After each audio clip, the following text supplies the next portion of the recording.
একই দিনে দুই মাইটি অস্ট্রেলিয়ার বিপক্ষে লজ্জায় ডুবল বাংলাদেশ। দেখল ব্যাটিং বিপর্যতা আসলে কাকে বলে। দলের হয়ে বল হাতেও ব্যর্থ ছিল টাইগার ক্রিকেটাররা। দর্শক, আজ একই দিনে দুই অস্ট্রেলিয়ার বিপক্ষে মাঠে নেমেছে বাংলাদেশ।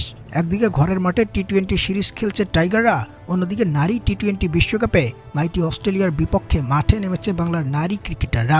শুরুতে যেখানে বাংলাদেশের ছেলেরা ব্যাটিং ভরাডুবিতে তারা সংগ্রহ করে 19 ওভারে মাত্র 131 রান, সেখানে অজি ব্যাটাররা সেই রানের জবাব দিতে গিয়ে তারা 18 ওভার 2 বলে 6 উইকেট হারিয়ে ম্যাচ জিতে নিয়েছে। আর সিরিজের শুরুতেই পরাজয় বরণ করে নিয়ে এগোলো টাইগাররা। অন্যদিকে টি-20 বিশ্বকাপে একেবারেই অপ্রত্যাশিত আর অনাকাঙ্ক্ষিত স্কোর করেছে বাংলাদেশ। অস্ট্রেলিয়ার নারী বোলারদের বিপক্ষে 20 ওভার ব্যাটিং করে তারা রান করেছে মাত্র 77, সেটিও 8 উইকেট হারিয়ে। আর এমন রানের জবাবে একেবারেই হেসে খেলে অস্ট্রেলিয়া জিতেছে, সেটিও 9 ওভার 3 বলে এবং একটি মাত্র উইকেট হারিয়ে। বিশ্বকাপের মতো এত বড় মঞ্চে বাংলাদেশ নারী দলের এমন পারফরম্যান্স একেবারেই স্পষ্ট করে যেন শক্তিশালী অস্ট্রেলিয়ার বিপক্ষে কতটা অসহায় ওদের ব্যাটিং লাইন। যদিও এর আগে নেদারল্যান্ডের বিপক্ষে বিশ্বকাপের প্রথম ম্যাচটায় অসাধারণ জয় চূড়ান্ত করে নিয়েছিল বাংলার নারী ক্রিকেটাররা।